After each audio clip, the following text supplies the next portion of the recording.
এশার নামাজের পরে ছোট্ট একটি দোয়া কয়েকবার নিয়মিত পাঠ করবেন, আল্লাহ আসমান থেকে গায়েবী রিজিক আপনাকে দান করবেন। এই দোয়াটা নবীজি সাল্লাল্লাহু আলাইহি ওয়াসাল্লাম নিজে তার মেয়ে হযরত ফাতেমা রাদিয়াল্লাহু তাআলা আনহাকে জানিয়েছেন।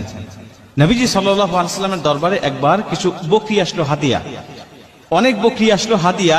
এই হাদিয়াটা দেখে গেলেন হযরত আলী রাদিয়াল্লাহু তাআলা আনহু। এদিকে আলী রাদিয়াল্লাহু তাআলা আনহু ঘরে কয়েকদিন পর্যন্ত কোনো খাবার নাই, এগুলো দেখে চলে গিয়েছেন বাড়িতে। গিয়ে ফাতেমা রাদিয়াল্লাহু তাআলা আনহাকে ডাক দিয়ে বলছেন, ফাতেমা, আমি দেখে আসলাম নবীজি সাল্লাল্লাহু আলাইহি ওয়াসাল্লামের দরবারে কিছু বকরি হাদিয়া এসেছে, আমাদের ঘরে তো কয়েকদিন খাবার নাই, তুমি যাতা পিষতে পিষতে হাত দিয়ে রক্ত বের হয়, তুমি একটু নবীজির কাছে যাও, গিয়ে বলো সে যেন একটা বকরি আমাদেরকে হাদিয়া দেয়, তাহলে অন্তত আমরা ছেলে সন্তান নিয়ে কয়েকটা দিন অন্তত ভালোভাবে খেতে পারবো, আমাদের ক্ষুধাটা অন্তত নিবারণ করতে পারবো, তুমি চলে যাও তোমার পিতার দরবারে। ফাতেমা রাদিয়াল্লাহু তাআলা দেখলেন কথা তো ঠিকই, বাবার দরবারে এত হাদিয়া, চাই না একটু একটা বকরি নিয়ে আসি, আমাদের ছেলে সন্তানকে নিয়ে আমাদের পেটের ক্ষুধাটা অন্তত নিবারণ করতে পারবো।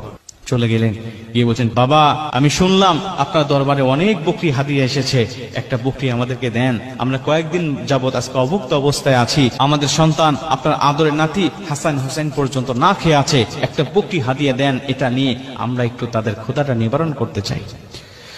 মুসলমান ভাইরা আমার, নবীজি সাল্লাল্লাহু আলাইহি ওয়াসাল্লাম ডাক দিয়া বলেন, ফাতেমা, তোমাকে আমি এমন একটি দোয়া শিক্ষা দিতে চাই, এমন একটা আমল বলে দিতে চাই, যে আমলটা যদি তুমি নিয়মিত করতে পারো ফাতেমা, আমি নবীজি বললাম আসমান থেকে আমার আল্লাহ তোমাকে এত রিজিক দান করবে, এত গায়েবী সম্পদ দান করবে, তুমি খেয়ে শেষ করতে পারবে না।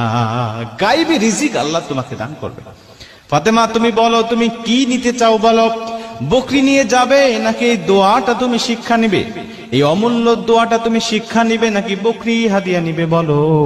ফাতেমা ডাক দিয়া বললেন, বাবা, যদিও কয়েকদিন ধরে আমাদের বাসায় কোনো খাবার নাই, বাবা, একটা বকরি যদি আপনি হাদিয়া দেন, এটা খাইলে 2-1 দিনের মধ্যেই শেষ হয়ে যাবে, কিন্তু আপনি যদি অমূল্য সম্পদ আল্লাহ পাকের পক্ষ থেকে পাওয়ার মতো কোনো আমল বলে দেন, ওটাই তো হবে আমাদের জন্য শ্রেষ্ঠ একটা মাধ্যম, কারণ এই দোয়া, এই আমলটা, এই রিজিকটা কখনোই শেষ হবে না।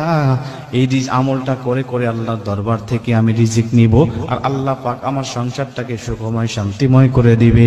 নবীজিকে যখন ফাতেমা রাদিয়াল্লাহু তাআলা আনহা এই কথাটা বললেন, নবীজি সন্তুষ্ট হয়ে গেলেন। ফাতেমা রাদিয়াল্লাহু তাআলা আনহাকে নবীজি ডাক দেয়া বলেন, ফাতেমা, তুমি আসলেই বুদ্ধিমত্তার পরিচয় দিয়েছো, তুমি চলে যাও আলী রাদিয়াল্লাহু তাআলা আনহুকে নিয়ে তুমি নিয়মিত আমলটা করতে থাকো, আমি নবীজি কথা দিলাম তোমাকে আমার আল্লাহ অগণিত রিজিক দান করে দিবে, অগণিত রিজিক আল্লাহ তোমাকে দান করবে। আমলটা কি?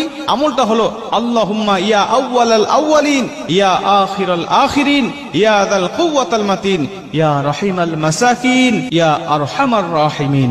এই দোয়াটা তুমি নিয়মিত পাঠ করতে থাকো, আমি নবীজি বলছি কখনো তোমাকে আল্লাহ অভুক্ত অবস্থা রাখবে না।